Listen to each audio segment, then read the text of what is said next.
Hi friends, ಇದು ಮಸ್ತ್ ಮಗ ಚಾನಲ್ನ ಇಂಟರ್ನ್ಯಾಷನಲ್ ಬುಲೆಟಿನ್ ಸುತ್ತು ಜಗತ್ತು. ನಾನು ಅಮರ್ ಪ್ರಸಾದ್. ಭಾರತಕ್ಕೆ ಬಾಂಗ್ಲಾ ಅಮೆರಿಕ ಒಟ್ಟಿಗೆ ಸೇರಿ ಒಂದು ದೊಡ್ಡ ಶಾಕಿಂಗ್ ಸುದ್ದಿಯನ್ನ ಕೊಟ್ಟಿವೆ.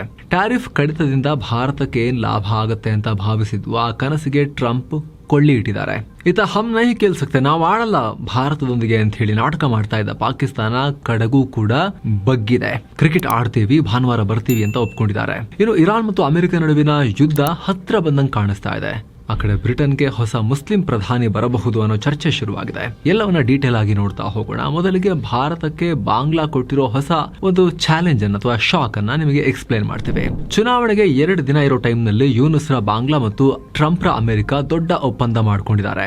ಬಾಂಗ್ಲಾದಿಂದ ಅಮೆರಿಕಾಗೆ ಬರೋ ಸರಕುಗಳಿಗೆ ಟ್ಯಾರಿಫ್ ಕಮ್ಮಿ ಮಾಡ್ಕೊಂಡಿದ್ದಾರೆ. ಸುಮಾರು 19% ಇಳಿಸಿದ್ದಾರೆ. ಹಾಗೆ ನೋಡಿದ್ರೆ ಮುಂಚೆ 37% ಟ್ಯಾರಿಫ್ ಇತ್ತು. ಇದಾದ ನಂತರ ಅಮೆರಿಕ ಮುಂದೆ ರಿಕ್ವೆಸ್ಟ್ ಮಾಡಿ ಬಾಂಗ್ಲಾದವರು 20% ಇಳಿಸ್ಕೊಂಡಿದ್ರು. ಈಗ ಭಾರತ ಅಮೆರಿಕ ಟ್ರೇಡ್ ಡೀಲ್ ಆದ ತಕ್ಷಣ ಭಾರತಕ್ಕೆ 18% ಕೊಟ್ಟಿದ್ದೀರಲ್ಲ, ನಮಗೂ ಕೂಡ ಕೊಡಿ ಅಂತ ರಿಕ್ವೆಸ್ಟ್ ಮಾಡಿಕೊಂಡು ಮತ್ತೆ 1% ಟ್ಯಾರಿಫ್ ಅನ್ನ ಕಮ್ಮಿ ಮಾಡಿಸ್ಕೊಂಡಿದ್ದಾರೆ. ಅಯ್ಯೋ, 1% ಅಷ್ಟೇ ಅಲ್ವಾ, ಭಾರತಕ್ಕೆ ಇನ್ನೂ ಕಮ್ಮಿನೇ ಇದೆಯಲ್ಲ, 18% ಟ್ಯಾರಿಫ್ ಇದೆಯಲ್ವಾ ಅಂತ ಅನ್ನಿಸಬಹುದು.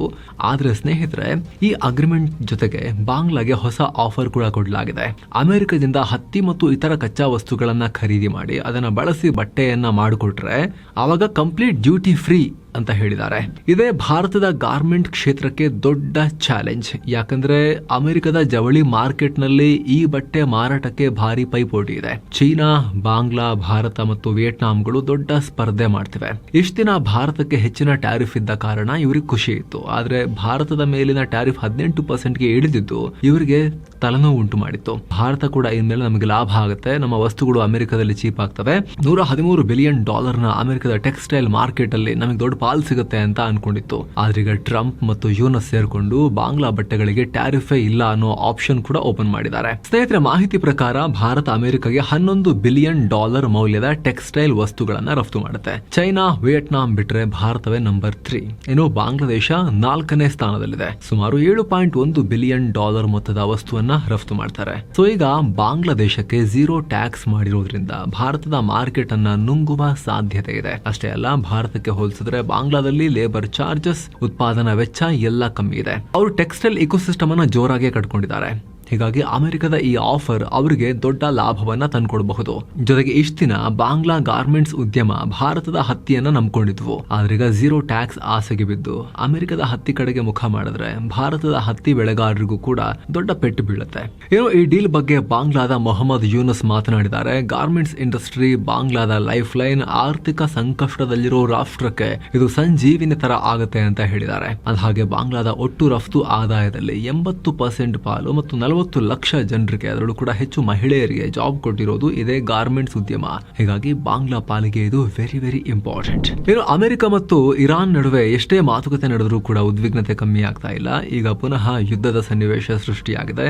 ಅಮೆರಿಕ ಹಾರ್ಮುಜ್ ಜಲಸಂಧಿ ಮೂಲಕ ಸಾಗುವ ತನ್ನ ಹಡಗುಗಳಿಗೆ ಹೊಸ ವಾರ್ನಿಂಗ್ ಕೊಟ್ಟಿದೆ. ಅಪ್ಪಿತಪ್ಪಿ ಕೂಡ ಇರಾನ್ ಸಮುದ್ರದ ಕಡೆಗೆ ಹೋಗಬೇಡಿ, ಆದಷ್ಟು ದೂರ ಇರಿ, ಆದಷ್ಟು ಒಮಾನ್ ಹತ್ತಿರದಲ್ಲಿ ಸಾಗಿ ಅಂತ ಯುಎಸ್ ಮ್ಯಾರಿಟೈಮ್ ಅಡ್ಮಿನಿಸ್ಟ್ರೇಷನ್ ಅಡ್ವೈಸರಿ ಜಾರಿ ಮಾಡಿದೆ. ಅಲ್ಲದೆ ಅಮೆರಿಕ ತನ್ನ ಹಡಗಿನ ಕ್ಯಾಪ್ಟನ್ ಸ್ಪೆಷಲ್ ಆರ್ಡರ್ ಕೊಟ್ಟಿದೆ. ಒಂದು ವೇಳೆ ಇರಾನ್ ಪಡೆಗಳು ಬಲವಂತವಾಗಿ ಅಮೆರಿಕದ ಹಡಗುಗಳನ್ನ ನಿಲ್ಲಿಸಿ ಅದನ್ನ ಹತ್ತೋಕೆ ಮುಂದಾದ್ರೆ ಫಸ್ಟ್ ನೋ ಅಂತ ಹೇಳಿ. ಆದ್ರೆ ಅವರು ಜಾಸ್ತಿ ಫೋರ್ಸ್ ಮಾಡಿದ್ರೆ ಅಥವಾ ಬಂದೂಕು ತೋರಿಸಿ ಹೆದರಿಸಿದ್ರೆ ದಯವಿಟ್ಟು ಅವರೊಟ್ಟಿಗೆ ಗುದ್ದಾಡೋಕೆ ಹೋಗ್ಬೇಡಿ, ಸೈಲೆಂಟ್ ಆಗಿರಿ. ನೀವು ಸುಮ್ಮನಿದ್ರಿ ಅಂದ್ರೆ ಇರಾನ್ ಕ್ರಮಗಳನ್ನ ಒಪ್ಕೊಂಡ್ರಿ ಅಂತಲ್ಲ, ಇರಾನ್ಗೆ ನಮ್ಮ ಹಡಗುಗಳನ್ನ ಹತ್ತೋಕೆ ಹಕ್ಕಿದೆ ಅಂತಲೂ ಅಲ್ಲ ಅಂತ ಗೈಡ್ ಲೈನ್ಸ್ ನಲ್ಲಿ ಉಲ್ಲೇಖಿಸಿದೆ. ಅಂದ್ರೆ ನಿಮ್ಮ ಸೇಫ್ಟಿಗಾಗಿ ಸುಮ್ಮನೆ ಇರಿ, ಮುಂದಿನದು ನಾವು ಬಂದು ಆಮೇಲೆ ನೋಡ್ಕೋತೀವಿ ಅನ್ನೋ ತರದಲ್ಲಿ ಅಮೆರಿಕ ಗೈಡ್ ಲೈನ್ಸ್ ಕೊಟ್ಟಿದೆ. ಸ್ನೇಹಿತರೆ, ಸೋಮವಾರ ಅಷ್ಟೇ ಇಸ್ರೇಲ್ ಅಮೆರಿಕಾಗೆ ಎಚ್ಚರಿಕೆ ಕೊಟ್ಟಿತ್ತು. ಇರಾನ್ ಜೊತೆ ನೀವೇನಾದ್ರು ರಾಜಿ ಮಾಡ್ಕೊಂಡ್ರೆ ನಾವು ಸುಮ್ಮನಿರೋದಿಲ್ಲ, ನೀವು ಬಂದಿಲ್ಲ ನಾವು ಏಕಾಂಗಿಯಾಗಿ ಹೋಗಿ ಇರಾನ್ಗೆ ಹೊಡಿತೀವಿ ಅನ್ನೋ ವಾರ್ನಿಂಗ್ ಅನ್ನ ಕೊಟ್ಟಿತ್ತು. ಅದರ ಬೆನ್ನಲ್ಲೇ ಈ ಬೆಳವಣಿಗೆಯಾಗಿದೆ. ಸೊ ಇದರ ಪರಿಣಾಮ ಸೋಮವಾರ ಜಾಗತಿಕ ತೈಲ ಬೆಲೆ 1% ಅಧಿಕ ಏರಿತ್ತು. Brent crude oil benchmark 1.45% rise ಆಗಿ $69.04 ರೀಚ್ ಆಗಿತ್ತು ಪ್ರತಿ ಬ್ಯಾರಲ್. ಹಾಗೆ US crude oil benchmark 1.27% rise ಆಗಿ ಪ್ರತಿ ಬ್ಯಾರಲ್ಗೆ $64.36 ರೀಚ್ ಆಯಿತು. ಇನ್ನೊಂದ್ ಕಡೆ ಫ್ರಾನ್ಸ್ ನಲ್ಲಿ ಒಬ್ಬ ಇರಾನ್ ಪ್ರಜೆ ತಮ್ಮ ಜೀವವನ್ನ ಮುಗಿಸ್ಕೊಂಡಿದ್ದಾರೆ. ಅವರೇ ಇದು ಪ್ರಪಂಚವನ್ನ ಬೆಚ್ಚಿ ಬೀಳಿಸಿದೆ. ಪೌರಿಯಾ ಹಮೀದಿ ಅನ್ನೋ 35 ವರ್ಷದ ಈ ವ್ಯಕ್ತಿ ಈ ರೀತಿ ಮಾಡ್ಕೊಳ್ಳೋಕ್ಕೂ ಮುನ್ನ ಅಮೆರಿಕ ಅಧ್ಯಕ್ಷ ಡೊನಾಲ್ಡ್ ಟ್ರಂಪ್ಗೆ ವಿಡಿಯೋ ಮೆಸೇಜ್ ಹಾಕಿದ್ದಾರೆ. ಆ ಮೆಸೇಜ್ನಲ್ಲಿ ಟ್ರಂಪ್ ಅವರೇ, ನೀವು ಈ ವಿಡಿಯೋ ನೋಡ್ತಾ ಇದ್ರೆ ನಾನೀಗ ಜೀವಂತ ಇಲ್ಲ. ನಾನು ಕೇಳ್ಕೊಳ್ಳೋದೇನು ಅಂದರೆ ದಯವಿಟ್ಟು ಇರಾನ್ ಸರ್ಕಾರದೊಂದಿಗೆ ಯಾವುದೇ ಮಾತುಕತೆ ನಡೆಸಬೇಡಿ. ನ್ಯೂಕ್ಲಿಯರ್ ಡೀಲ್ ಮಾಡ್ಕೋಬೇಡಿ, ನೇರವಾಗಿ ಅವ್ರ ಮೇಲೆ ದಾಳಿ ಮಾಡಿ ಆ ಸರ್ಕಾರವನ್ನು ಕಿತ್ತು ಹಾಕಿ. ಇರಾನ್ನಲ್ಲಿ ಪ್ರತಿಭಟನೆ ವೇಳೆ 40,000ಕ್ಕೂ ಅಧಿಕ ಜನರನ್ನ ಈ ರಾಕ್ಷಸರು ಮುಗಿಸಿದ್ದಾರೆ. ರಷ್ಯಾ, ಯುಕ್ರೇನ್, ಇಸ್ರೇಲ್, ಪ್ಯಾಲೆಸ್ತೇನ್ನಲ್ಲಿ ಆದ ಸಾವಿಗಿಂತಲೂ ಹೆಚ್ಚಿದು. ಹೀಗಿರುವಾಗ ಅಂಥ ಇರಾನ್ ಆಡಳಿತ ಖಾಮೆನೆಯಿಗಳ ಸರ್ಕಾರದೊಂದಿಗೆ ಡೀಲ್ ಮಾಡಿಕೊಂಡ್ರೆ ಮೃತಪಟ್ಟ ಇರಾನ್ ಜನರಿಗೆ ಮೋಸ ಮಾಡಿದ ಹಾಗೆ. ಇರಾನ್ನ ಖಾಮೆನೆಯಿಗಳ ಆಡಳಿತದ ವಿರುದ್ಧ ವಿದೇಶಿ ಶಕ್ತಿಗಳು ಮಧ್ಯಪ್ರವೇಶ ಮಾಡಲೇಬೇಕು. ಅಧ್ಯಕ್ಷ ಟ್ರಂಪ್ ಇರಾನ್ ಜನರಿಗೆ ಪ್ರತಿಭಟನೆ ಮಾಡ್ತಾ ಇರಿ ಅಂತ ಹೇಳಿದ್ರು. ನಾವು ಹಾಗೇನೆ ಮಾಡಿದ್ವಿ, ನಾವು ಅವ್ರನ್ನ ನಂಬಿದ್ವಿ ಹೊರಗಿಂದ ಸಪೋರ್ಟ್ ಸಿಗುತ್ತೆ ಅಂತ. ಆದರೆ ಈಗ ಇರಾನ್ ಕೈಯಿಂದ ಖಾಮೆನೆ ಆಡಳಿತದ ವಿರುದ್ಧ ಗೆಲ್ಲೋಕೆ ಹೊರಗಿನ ಶಕ್ತಿ ಕಮ್ಮಿ ಆದರೆ, ಬೆಂಬಲ ಇಲ್ಲ ಅಂದರೆ ಆಗಲ್ಲ. ಅಮೆರಿಕ ಇರಾನ್ ಮೇಲೆ ದಾಳಿ ಮಾಡೋದೊಂದೇ ನಮಗಿರೋ ಕೊನೆ ನಂಬಿಕೆ ಅಂತ ವಿಡಿಯೋದಲ್ಲಿ ರಿಕ್ವೆಸ್ಟ್ ಮಾಡಿಕೊಂಡು ಇಂಥ ಕೃತ್ಯವನ್ನು ಮಾಡ್ಕೊಂಡಿದ್ದಾರೆ. ಅಲ್ಲದೆ ನನ್ನ ಸಾವು ಇರಾನ್ ಜನರಿಗೆ ಬಿಡುಗಡೆ ಸಿಗಲಿ ಅನ್ನೋ ಕಾರಣಕ್ಕಾಗಿ ನಾನು ಮಾಡಿರೋ ತ್ಯಾಗ ಅಂತ ಹೇಳಿದ್ದಾರೆ. ಅವರ ಈ ಮಾತುಗಳು ಭಾರಿ ವೈರಲ್ ಆಗಿವೆ. ಈ ನಡುವೆ ಇರಾನ್ ಕಡೆಯಿಂದ ಅಮೆರಿಕಗೆ ಒಂದು ದೊಡ್ಡ ಆಫರ್ ಹೋಗಿದೆ. ಇರಾನ್ ತಾನು 60% ಎನ್ರಿಚ್ ಮಾಡಿಟ್ಟಿರೋ ಅಪಾಯಕಾರಿ ಯುರೇನಿಯಂ ಅನ್ನ ಡೈಲ್ಯೂಟ್ ಮಾಡೋಕೆ, ಅದರ ಪವರ್ ಕಮ್ಮಿ ಮಾಡೋಕೆ ರೆಡಿ ಇದೆ ಅಂತ ಇರಾನ್ನ ನ್ಯೂಕ್ಲಿಯರ್ ಚೀಫ್ ಮೊಹಮ್ಮದ್ ಎಸ್ಲಾಮಿ ಹೇಳಿದ್ದಾರೆ. Condition apply. ನಾವು ಹೀಗೆ ಯುರೇನಿಯಂ ಡೈಲ್ಯೂಟ್ ಮಾಡಬೇಕು ಅಂದ್ರೆ ಅಮೆರಿಕ ಇರಾನ್ ಮೇಲೆ ಹಾಕಿರೋ ಎಲ್ಲ ಸ್ಯಾಂಕ್ಷನ್ಸ್ ಅನ್ನ ತೆಗಿಬೇಕು ಅಂತ ಕಂಡೀಷನ್ ಹಾಕಿದ್ದಾರೆ. ಆಯಿಲ್ ಎಲ್ಲ ಮಾರಾಕ್ ಬಿಡಬೇಕು ನಮಗೆ ಅಂತ. ಇತ್ತೀಚೆಗೆ ಒಮಾನ್ ನಲ್ಲಿ ಅಮೆರಿಕ ಮತ್ತು ಇರಾನ್ ನಡುವೆ ಸೀಕ್ರೆಟ್ ಮಾತುಕತೆ ನಡೀತಾ ಇತ್ತಲ್ಲ, ಆ ಮೀಟಿಂಗ್ ಆದ್ಮೇಲೆ ಇರಾನ್ ಈ ರೀತಿ ದಾಳ ಉರುಳಿಸಿದೆ. ಏನೋ ಪಾಕಿಸ್ತಾನದ ನಾಟಕ ಅಂತ್ಯ ಆಗಿದೆ. T20 ವರ್ಲ್ಡ್ ಕಪ್ ನಲ್ಲಿ ಆಡಲ್ಲ ಅಂತ ನಾಟಕ ಮಾಡಿಕೊಂಡು ಓಡಾಡ್ತಾ ಇದ್ದ ಪಾಕಿಸ್ತಾನ ಯೂ ಟರ್ನ್ ಹೊಡೆದಿದೆ. ಆಡಕ್ಕೆ ಬರ್ತೀವಿ ಅಂತ ಹೇಳಿದೆ.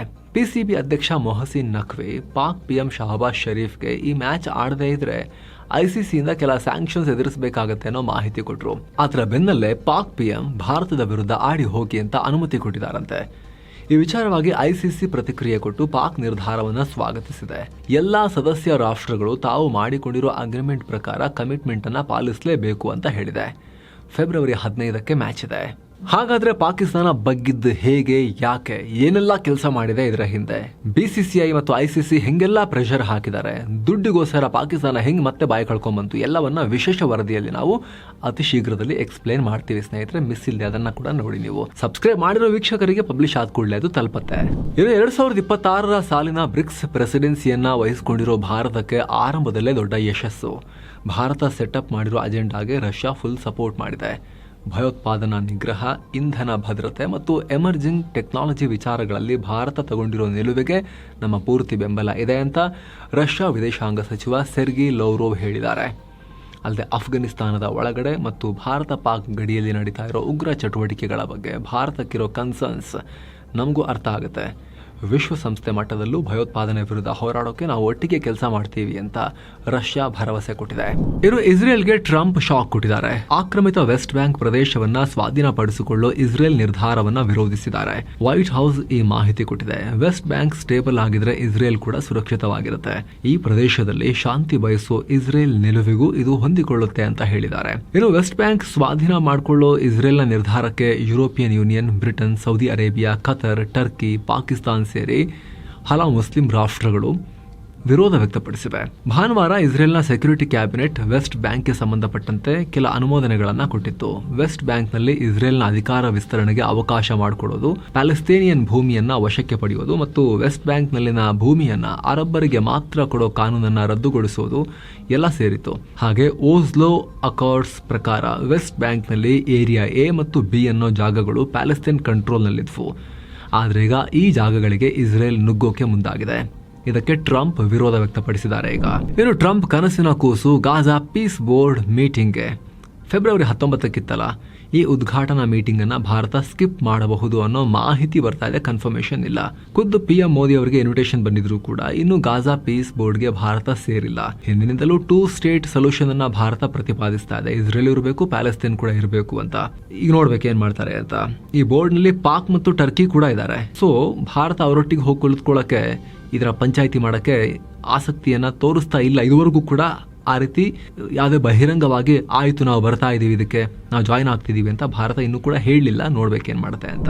ಏನೋ ಪ್ಯಾಸಿಫಿಕ್ ಸಾಗರದಲ್ಲಿ ಅಮೆರಿಕ ಸೇನೆಯ ದಾಳಿ ಕಂಟಿನ್ಯೂ ಆಗಿದೆ. ಹಡಗೊಂದು ಮಾದಕ ವಸ್ತು ಕಳ್ಳ ಸಾಗಾಣಿಕೆ ಮಾಡ್ತಾ ಇತ್ತು ಅಂತ ಮತ್ತೆ ದಾಳಿ ಮಾಡಿದ್ದಾರೆ. ಇಬ್ಬರು ಪ್ರಾಣವನ್ನ ಕಳ್ಕೊಂಡಿದ್ದಾರೆ, ಒಬ್ಬರು ಬದುಕುಳಿದಿದ್ದಾರೆ. ಇನ್ನು ಅಮೆರಿಕ ಮತ್ತು ಕೆನಡಾ ನಡುವಿನ ಟ್ರೇಡ್ ವಾರ್ ಮತ್ತೊಂದು ಹಂತಕ್ಕೆ ಹೋಗಿದೆ. ಈಗ ಟ್ರಂಪ್ ಕೆನಡಾಗೆ ಸೀರಿಯಸ್ ವಾರ್ನಿಂಗ್ ಕೊಟ್ಟಿದ್ದಾರೆ. ಕೆನಡಾ ನಮ್ಮನ್ನ ಸರಿಯಾಗಿ ಟ್ರೀಟ್ ಮಾಡ್ತಾ ಇಲ್ಲ, ನಾವು ಕೆನಡಾ ಮತ್ತು ಅಮೆರಿಕವನ್ನ ಸಂಪರ್ಕಿಸುವ ಹೊಸ ಬ್ರಿಡ್ಜ್ ಅನ್ನ ಬಂದ್ ಮಾಡ್ತೀವಿ, ಅದನ್ನ ಓಪನ್ ಮಾಡೋಕೆ ಬಿಡಲ್ಲ, ಬ್ರಿಡ್ಜ್ ನ ಅರ್ಧ ಪಾಲನ್ನ ಅಮೆರಿಕ ತನ್ನದಾಗಿಸಿಕೊಳ್ಬೇಕು ಅಂತ ಹೇಳಿದ್ದಾರೆ. ಈ ಸೇತುವೆ ಕೆನಡಾದ ಒಂಟಾರಿಯೋ ಮತ್ತು ಅಮೆರಿಕದ ಮಿಶಿಗನ್ ಗಳನ್ನ ಸಂಪರ್ಕಿಸುತ್ತೆ. ಇದರ ನಿರ್ಮಾಣ ಕಾರ್ಯ 2018ರಲ್ಲಿ ಶುರುವಾಗಿತ್ತು. ಈ ವರ್ಷದ ಕೊನೆಯಲ್ಲಿ ನಿರ್ಮಾಣ ಕಾರ್ಯ ಮುಗಿಯುತ್ತೆ.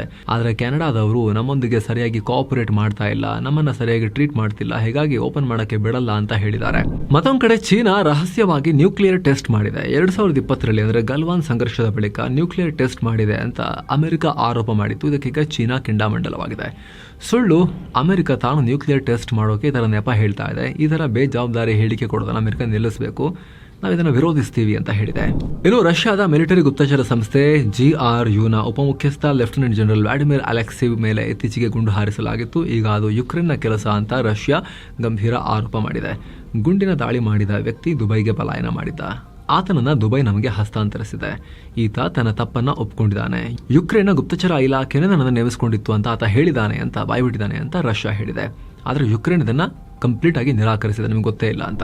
ಇನ್ನು ರಷ್ಯಾಗೆ ಮಗ್ಗುಲಲ್ಲೇ ಹೊಸ ಶಾಕ್.